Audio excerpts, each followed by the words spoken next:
When I was about 10 years old, my father and I were out selling tacos. Like any normal weekend when we used to sell tacos. This was an early evening, around 6 p.m. or so. The sun was still out. I'm guessing it was early summer. I'm also guessing it was a Saturday.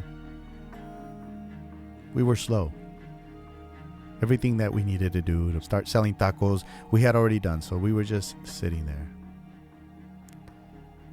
I hear footsteps coming towards the truck, so I get at attention, and I see a young man comes up to the truck. He doesn't order anything. He kindly asks if I had change for a $5 bill. I say yes. As he begins to lift his hand towards me, $5 bill, I started to pull 5 ones from the till that was right to the left of me. It seemed so natural just to begin the process of getting 5 individual ones and eventually meeting him halfway. As I pull the 5 ones and begin reaching for the $5 bill on his hand, the guy uses his other hand to snatch the 5 ones, and then he starts running. Just like that. I'm left stunned. I'm left frozen.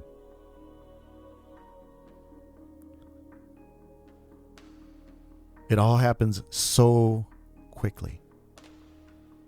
My father turns around and notices something bad has just happened. I could only imagine what I looked like to him. A stunned little boy with both hands empty, jaw dropped, looking like I was lost in the middle of an empty Times Square in New York City. ¿Qué pasó? What happened? No sé, nomás me arrebató los $5 y empezó a correr. I don't know. He just took the $5 and he began to run. ¿Pa dónde corrió? Where did he run to? My little right hand points towards the direction he ran off. He ran off south on McCreary Avenue in San Jose. My dad quickly jumps off as if he were going to give chase, but too much time has passed. The kid was long gone. He probably was a pro. Probably had done this so many times before, and he had done it successfully.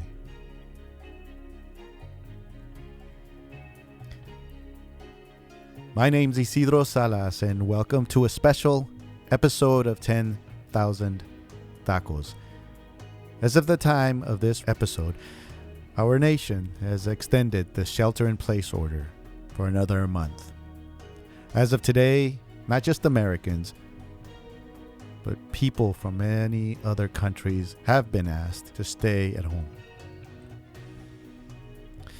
I chose this short story to tell you about the importance of that day. I don't want to take much of your time, so thank you for joining us today. That day has been etched in my mind for so many decades.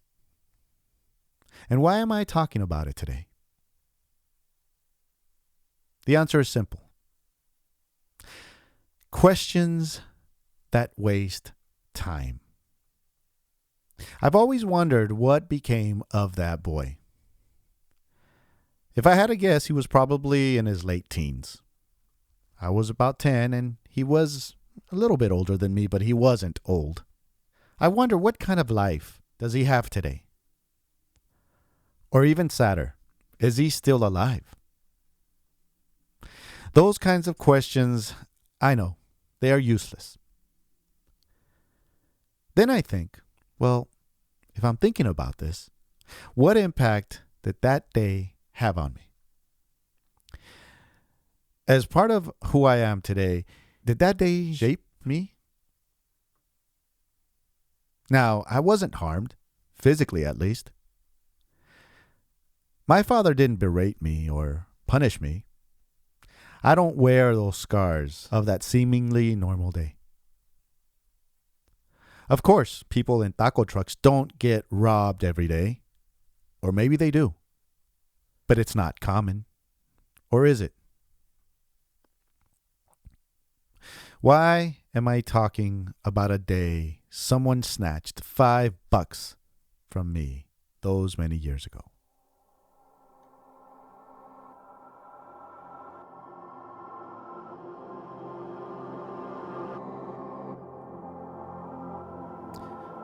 This coronavirus pandemic of 2020, this is my first generational crisis.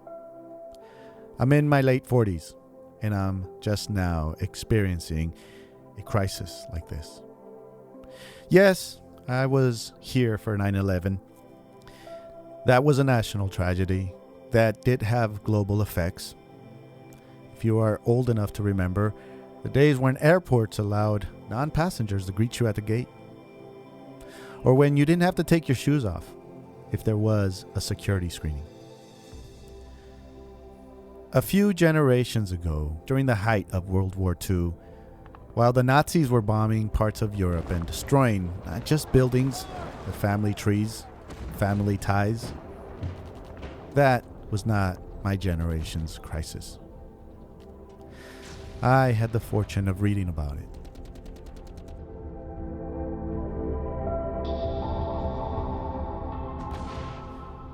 And there are even stories that while those planes were dropping their bombs and destroying lives, there were people in the heart of Berlin living their lives as normal without a worry in their heads. Was that their crisis?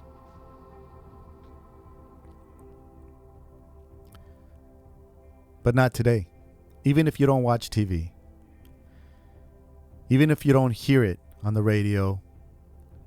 Even if you don't scroll through your timeline, your social media feed, your stories, even if you don't do any of that, this pandemic is global. It's affecting everybody, even if they don't know it yet.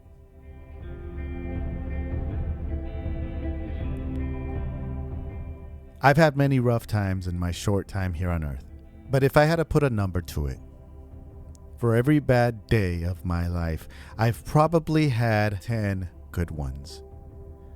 That includes the day I got robbed of $5. As awkward as it sounds, that was a good day. We made more than $5 on that day, and we got home safely. That's why it was a good day. Today, again, with the theme of asking questions that don't matter or that I'm wasting my time in, I am wondering why so many people are buying up all the toilet paper. Why are so many people out and about as if the shelter-in-place order is a staycation? Why do so many people have a hard time just staying home? What is so scary about home? And then, I'm not that naive to know that some people have dogs to walk or groceries to buy. So yes, there are some that need to be out. And even yet, I'm not naive to know that some people simply don't have homes to go to. I'm well aware of that. But there is a difference. Those who need food or are looking out for their pets show their concerns by giving you the necessary space to feel they care. They are wearing that concern with their N95s.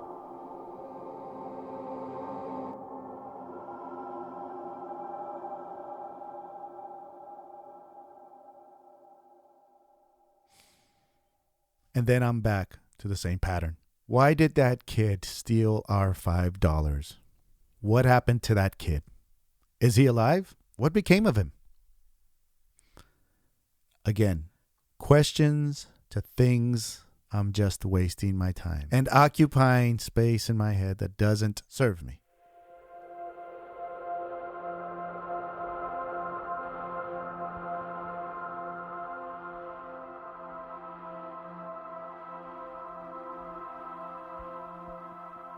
What did I really learn on that day? 1. My father, he showed compassion. Not just for me, but for that kid. With his look that he gave me, it allowed me to move on. We were going to have a better day. 2. I did not let that day alter how I viewed those who wrong us. How many times have you let something that happened in your past shape who you are?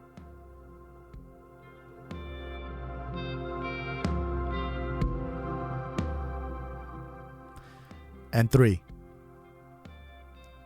Questions to unknown answers only fuel judgment. That type of judgment doesn't help us in normal times.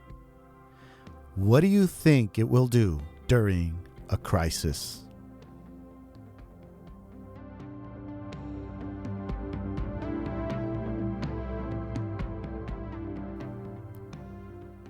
Please be kind to one another. And please be kind to yourself. I'm Isidro Salas, and this is 10,000 Tacos.